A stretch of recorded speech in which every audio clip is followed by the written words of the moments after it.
ይህንን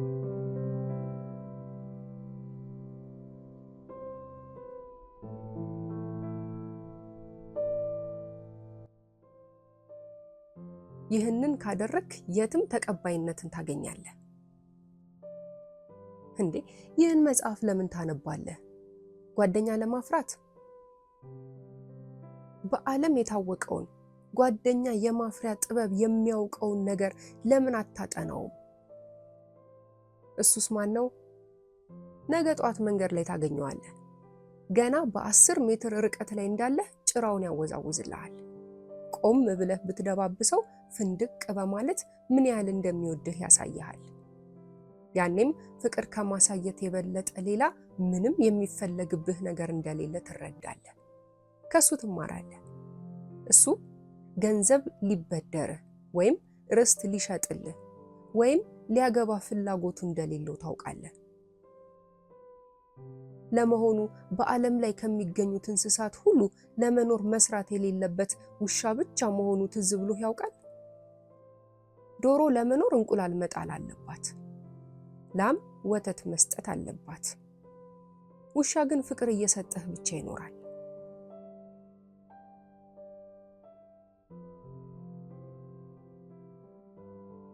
የ5 ዓመት ልጅ በነበርኩበት ጊዜ አባቴ በ50 ሳንቲም አንድ ቡችላ ገዛ። ያ ቡችላ የልጅነቴ ብርሃንና ደስታ ነበር።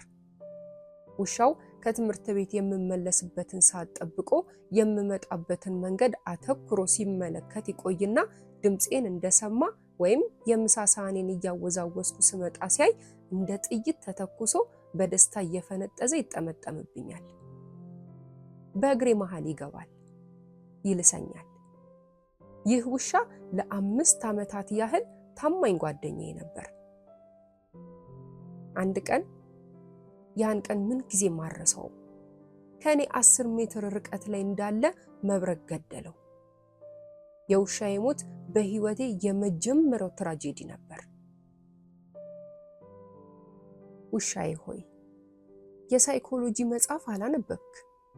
ደሞስ ምን ያደርግልሃል?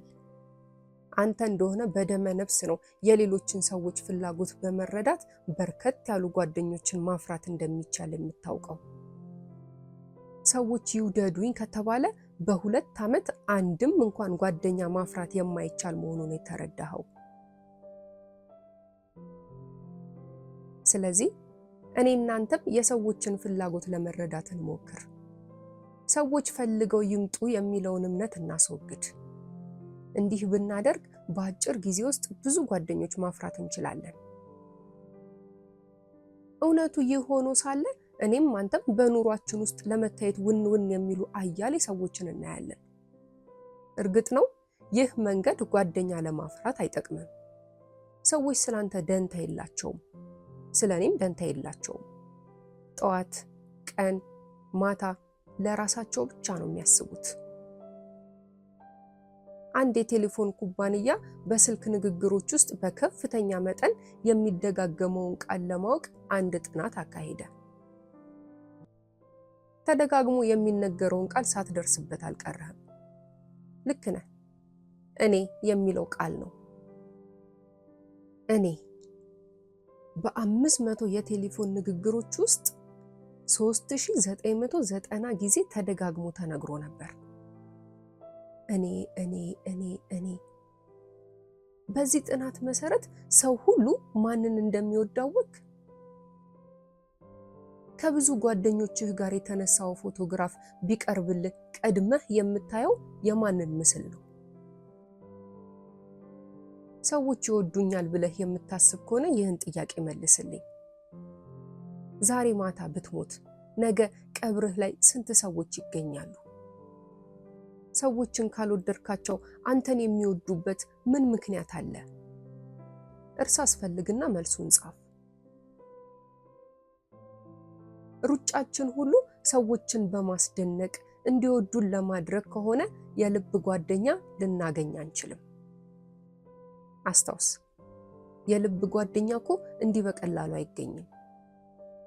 ታላቁ ናፖሊዮን ሞክሮት ያልተሳካለት ነገር ነው።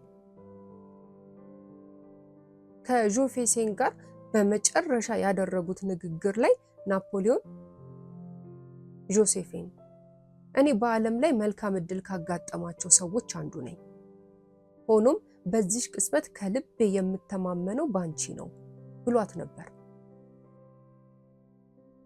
ታሪክ አዋቂዎች እሷንስ በእርግጥ ያምናት ነበር የሚል ጥርጣሬ አላቸው። አልፍሬድ አድረል የተባሉ ታላቅ የኦስትሪያ ሳይኮሎጂስት እንዲህ ይላሉ። በሰዎች ላይ ትልቅ ጉዳትን የሚያደርስ በህይወቱም ከፍተኛ ችግር የሚያጋጥመው ሰዎችን ከልቡ የማይወድ ሰው ነው። የሰው ልጆች ደካማነትና ውድቀት የሚመነጨው ከእንዲህ አይነቱ ሰው ነው። አንድ የታወቀ አሳታሚ ድርጅት የመጽሐፍ አዘጋጅ ስለ አጫጭር ልቦለዶች አመራረጥ ሲያወሳ የሚጠቀምበት ዘዴ አንዱን ጽሑፍ አንስቶ ጥቂት አንቀጾችን ካነበበ በኋላ ስለ ደራሲው የሚጠይቀውን ጥያቄ በመመለስ ነበር። ደራሲው ሰዎችን ይወዳል ወይስ አይወድም? ደራሲው ሰዎችን ከወደደ ድርሰቱን ሰዎች ይወዱለታል። ሰዎችን ከጠላ ድርሰቱም የተጠላ ይሆናል ካለ በኋላ በመቀጠል ምንም እንኳን እየሰበኳችሁ መሆኔ ቢሰማኝም ለዚህ ይቅርታችሁን እየጠየቅኩ እንዲህ እላችኋለሁ። ጥሩ ደራሲ ለመሆን ከፈለጋችሁ ሰዎችን መውደድ ማስፈለጉን አትርሱ። ሰዎችን መውደድ ልብ ወለድ ለመጻፍ ከረዳ አትጠራጠሩ፣ ሰዎችን ለማቅረብም ይረዳል። ወይዘሮ ሹማን የተባለች ዘፋኝ በደረሱባት የተለያዩ ችግሮች ምክንያት ተስፋ ቆርጣ ራሷንና ልጆቿን እስከ ማጥፋት ደርሳ ነበር። ነገር ግን ጥርሷን ነክሳ ለሙያ ትኩረት ሰጥታ በመስራቷ አድማጮቿን ሁሉ ለመማረክ ቻለች። አድማጮቿን ለመሳብ የተጠቀመችበት ዘዴ ምን እንደሆነ ስትጠየቅ ስለ ሰዎች እንደምታስብና አድማጮቿን በጣም ትወድ እንደነበር ገልጻለች። ይህ ፍቅር በሰዎች ዘንድ ተወዳጅነትን አስገኘላት። የታወቀው አስማተኛ ሃዋርድ ተደናቂነትን ያገኘበትን ዘዴ ሲገልጽ እኔ ከሌሎች የተሻለ ችሎታ ኖሮኝ አይደለም። አብዛኛው ሰውም የአስማት ትዕይንት ብዙ መታለል እንዳለበት ያውቃል። ታዲያ ይህን እያወቀ የሚመጣውን ሰው ሌሎች ሰዎች ይህን ቂል ህዝብ እንጫወትበት እናታለው ብለው ትዕይንታቸውን ይጀምራሉ። እኔ ግን ሰው የተሰበሰበው እኔን ለማየት በመሆኑ ባለውለታነቱ ይሰማኛል። የምወደውን ስራ እየሰራው ኑሮዬን እንድመራ የሚረዱኝ እነሱ ናቸው። ስለዚህ ያለኝን ሁሉ ለነሱ ሰጣለሁ እላለሁ። አየህ፣ ተመልካቾቼን በጣም እወዳለሁ። ሁላችንም ስጋ ነጋዴ፣ እንጨት ፈላጭ፣ ሸማኔ፣ ደራሲም ሆነ ሙዚቀኛ የሚያደንቁንን ሰዎች እንወዳለን። ስለዚህ ሌሎች እንዲወዱን እነሱን መውደድና ማድነቅ አለብን። ጊዜያችንን፣ ኃይላችንን፣ ሐሳባችንን ሁሉ ለነሱ መስጠት ይገባናል።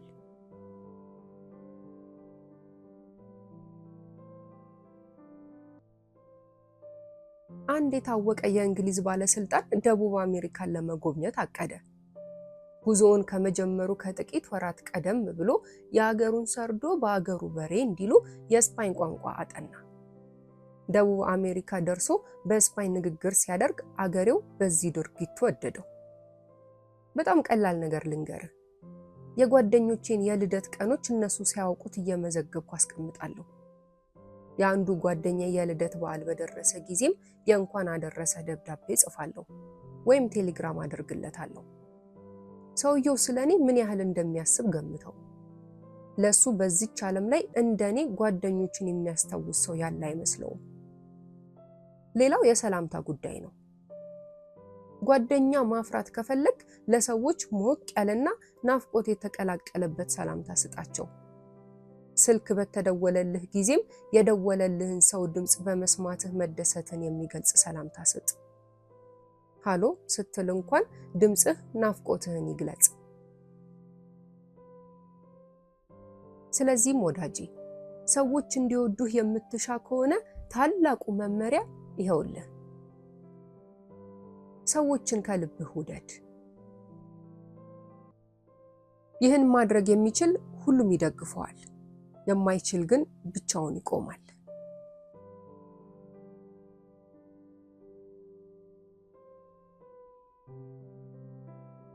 በበጋ ወራት በየዓመቱ ወደ ሜን ክፍለ ሀገር እየሄድኩኝ አሳ አጠምዳለሁ። ከዚህ ጉዞ ያየሁት አንድ ነገር አለ።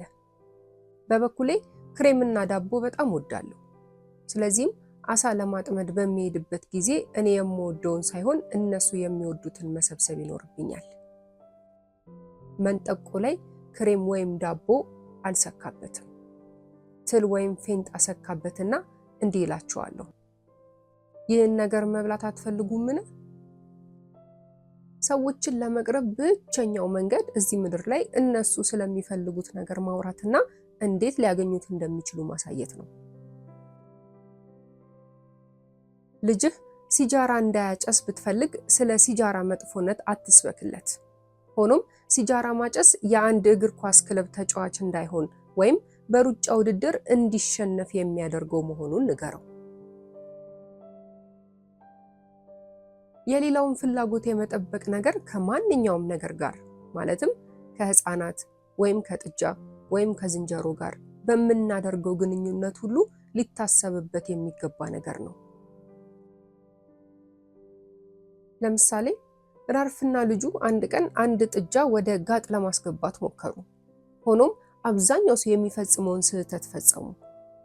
እነሱ የሚፈልጉትን እንጂ ጥጃው የሚፈልገውን ነገር አላደረጉም ነበር። ኤመርሰን ከኋላ ሆኖ ይገፋል፣ ልጁ ከፊት ሆኖ ይጎትታል። በዚህ ጊዜ ጥጃው ወደ ኋላ ወድሮ እምቢ አለ። ይህን ከንቱ ጥረት ታይ የነበረችው ሰራተኛ ጥጃው ምን እንደፈለገ ገባት። ጠጋ አለችና ጣቷን በዘዴ ለጥጃው አጎረሰችው። ጥጃው ጣቷን መጥባት ሲጀምር ቀስ ብላ ወደ ጋጡ እየመራች ይዘው ገባች። ሰራተኛዋ ምንም እንኳን ድርሰት የመጻፍ ችሎታ ባይኖራትም በዚያች ወቅት ከኤመርሰን የበለጠ ማስተዋል ችላ ነበር።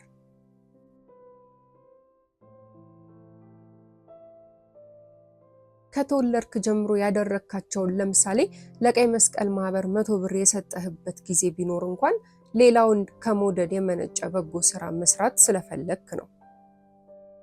ከመርዳት ፍላጎትህ ይልቅ የብር ፍላጎትህ ቢያይልብህ ኖሮ 100 ብሩን ባልሰጠህ ነበር። እርግጥ አስተዋጽኦን እንድታደርግ የጠየቀህ ሰው እምቢ የማትለው ሆኖ ሊሆን ይችላል። ሆኖም አንድ እውነት አለ። ብሩን የሰጠኸው ምናልባት ከሰውየው አንድ የፈለከው ነገር ስለነበረም ነው።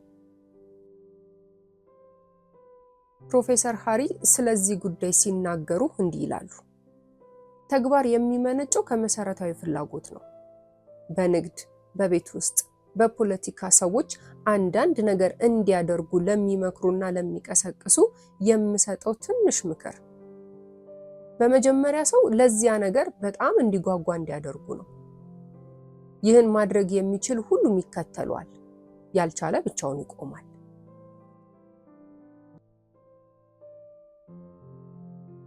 ከብዙ ዓመታት በፊት ጉሮሮዬን አሞኝ የአፍንጫና የጉሮሮ ሐኪም ዘንድ ሄድኩኝ።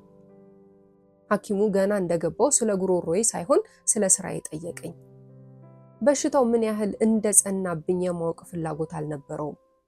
ፍላጎቱ ከኔ ምን ያህል ገንዘብ ሊያገኝ እንደሚችል ማወቅ ነበር። ሆኖም የሐኪሙ ባህሪና ድርጊቱ ስላስጠላኝ ትቼው ወጣሁ። ስለዚህም ሊያገኝ የፈለገውን ነገር አላገኘም። ዓለም በእንደዚህ አይነቶቹ ጠቅመው መጠቀም በማይፈልጉ ስግብግቦች የተሞላች ነች።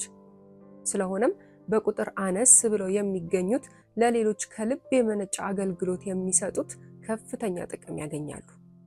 ብዙ ተወዳዳሪዎችም የላቸውም። ይህን መጽሐፍ አንብበህ ነገሮችን ሌሎች ከሚያዩበት አቅጣጫ የማየት ዝንባሌ ከጨመረ የሙያህን መሰረት ለመጣልህ ትልቅ ማረጋገጫ ይሆናል።